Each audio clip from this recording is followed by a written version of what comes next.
নমস্কাৰ জেআৰজি ব্লগলৈ পুনৰবাৰ সকলোকে স্বাগতম জনাইছোঁ। আজি আমি আলোচনা কৰিবলৈ লৈছোঁ পঞ্চায়ত আৰু গ্ৰাম্য উন্নয়ন বিভাগত খালী হোৱা 438টা পদৰ বাবে কোনে কোনে আবেদন কৰিব, আবেদনৰ বাবে আপোনালোকৰ যোগ্যতা কি লাগিব, লগতে আপোনালোকে কিমান বয়স হ'লে আবেদন কৰিব পাৰিব সেই সম্পৰ্কে আজি ভিডিঅ'টোত আপোনালোকে সম্পূৰ্ণ তথ্যখিনি পাব। তাৰ লগতে এই পোষ্টবিলাক যেহেতু পাৰ্মানেণ্ট পোষ্ট নহয়, এবছৰৰ বাবে এই পোষ্টবিলাকত নিযুক্তি দিয়া হ'ব আৰু প্ৰয়োজন সাপেক্ষে আপোনালোকৰ নিযুক্তিৰ সময় বৃদ্ধি কৰিব পাৰে, কিন্তু এনেকুৱাও নহয় যে এই পদবিলাকত নিযুক্তি পোৱাৰ পাছত পাৰ্মানেণ্ট হোৱাৰ চান্স থাকিব।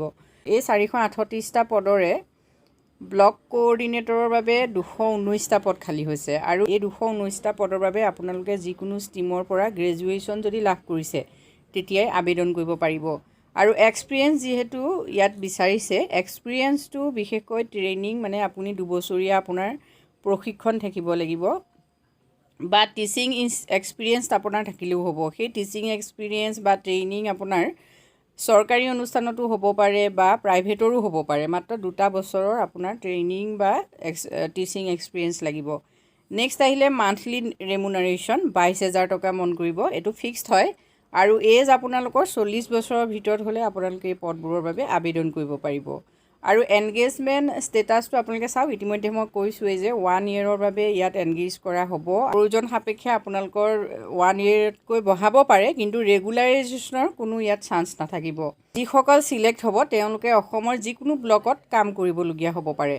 নেক্সট আহিলে mode of selection. Mode of selection আপোনালোকে চাওক, there will be 2 phases selection process মানে দুটাত হ'ব। প্ৰথম হ'ল candidate whose application are accepted will be required to appear in the objective type written test to be held in Guwahati on the date to be notified later on in website https://siprd.assam.recruitment.in।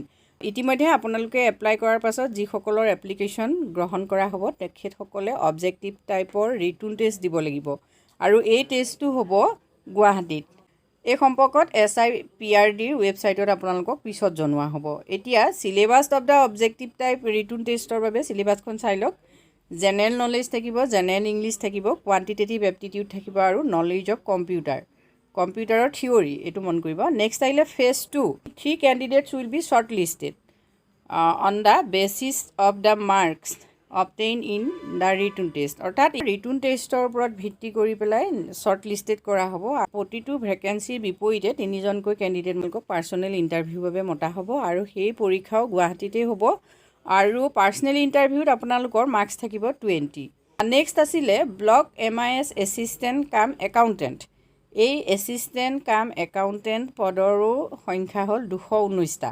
এই 219টা পদৰ বাবে আপোনালোকে সেইসকলে আবেদন কৰিব পাৰিব যিসকল কমাৰ্চৰ গ্ৰেজুৱেট হয় আৰু must passes diploma in computer application 6 month, অৰ্থাৎ 6মহীয়া কম্পিউটাৰ এপ্লিকেশ্যনৰ ডিপ্ল'মা আপোনালোকৰ থাকিব লাগিব। এক্সপিৰিয়েঞ্চ চাওক, minimum 1 year work experience in accountant keeping and in the field of IT MIS। এতিয়া যিসকলে এই পদৰ বাবে আবেদন কৰিব খুজিব তেখেতসকলৰ মিনিমাম এবছৰৰ একাউণ্টছৰ কাম কৰাৰ অভিজ্ঞতা থাকিব লাগিব আৰু মান্থলি ৰেমুনাৰেশ্যন হ'ব 18,000 টকা। এজ হ'ল 40 বছৰ, মেক্সিমাম এজ 40 বছৰৰ ভিতৰত হ'লে আপোনালোকে আবেদন কৰিব পাৰিব আৰু পদসমূহ ৰেগুলাৰ হোৱাৰ কোনো ধৰণৰ ইয়াত প্ৰভিজন নাথাকিব। অসমৰ যিকোনো ব্লকত আপোনালোকৰ এপইণ্টমেণ্ট হ'ব পাৰে। মুড অফ চিলেকশ্যন চাওক, দেয়াৰ উইল বি 2 phases, ইয়াতো 2টা চিলেকশ্যন প্ৰচেছ থাকিব। ফেজ 1ত আপোনালোকৰো অবজেক্টিভ টাইপৰ ৰিটন টেষ্ট হ'ব। ৰিটন টেষ্টত আপোনালোকৰ চিলেবাছটো চাই লওক, general knowledge, general English, quantitative aptitude, knowledge of computer. Written টেষ্টত যিসকল উত্তীৰ্ণ হ'ব তেখেতসকলক ফেজ 2ত পাৰ্চনেল ইণ্টাৰভিউৰ বাবে মতা হ'ব। এটা পোষ্টৰ বিপৰীতে 3জনকৈ কি হৈছে ইয়াত পাৰ্চনেল ইণ্টাৰভিউৰ বাবে মতা হ'ব আৰু পাৰ্চনেল ইণ্টাৰভিউত 20 মাৰ্কছ থাকিব।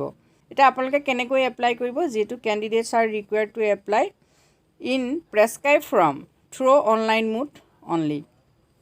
আপোনালোকে অনলাইন মোডত কি কৰিব লাগিব, এপ্লাই কৰিব লাগিব। আৰু যদি আপোনালোকে এপ্লাই কৰিব খুজিছে তেতিয়াহ'লে এইটো ৱেবছাইট চাই লওক। এই ৱেবছাইটৰ লিংক মই ডেছক্ৰিপশ্যন বক্সত দি দিম, ন'টিফিকেশ্যনখনো দিম, আপোনালোকে সম্পূৰ্ণ তথ্যখিনি চাই ল'ব পাৰিব। ৱেবছাইটটো হ'ল https://siprd.assam.recruitment.in। এই ৱেবছাইটত গৈ আপোনালোকে অনলাইন কৰিব পাৰিব আৰু আপোনালোকক কি লাগিব চাওক এই latest passport size photograph admit card certificate of SLC examination qualifying examination certificates and marksheet experience certificate আৰু scan signature caste certificate last date হ'ল 22/3/2023 অৰ্থাৎ 22 মাৰ্চলৈকে লাষ্ট ডেট থাকিব গতিকে এই সময়ছোৱাৰ ভিতৰতে আপোনালোকে এপ্লাই কৰিব লাগিব আপোনালোকে যদি এই পদসমূহৰ বাবে আবেদন কৰিব খুজিছে তেতিয়াহ'লে 22 তাৰিখৰ ভিতৰত আবেদন কৰক আৰু যেহেতু পদবোৰ এবছৰৰ বাবে হ'লেও আপোনালোকে যেহেতু এক্সপিৰিয়েঞ্চ সাৰ্টিফিকেট পাব আৰু সেই সাৰ্টিফিকেটখনে ভৱিষ্যতে আপোনালোকে অন্যান্য ধৰণৰ পদৰ বাবে আবেদন কৰাৰ সুযোগ লাভ কৰিব আজি ভিডিঅ'টোত আমি আপোনালোকৰ বাবে এইখিনি তথ্য আগবঢ়াইছোঁ যদি উপকৃত হৈছে কমেণ্ট কৰি জনাব ধন্যবাদ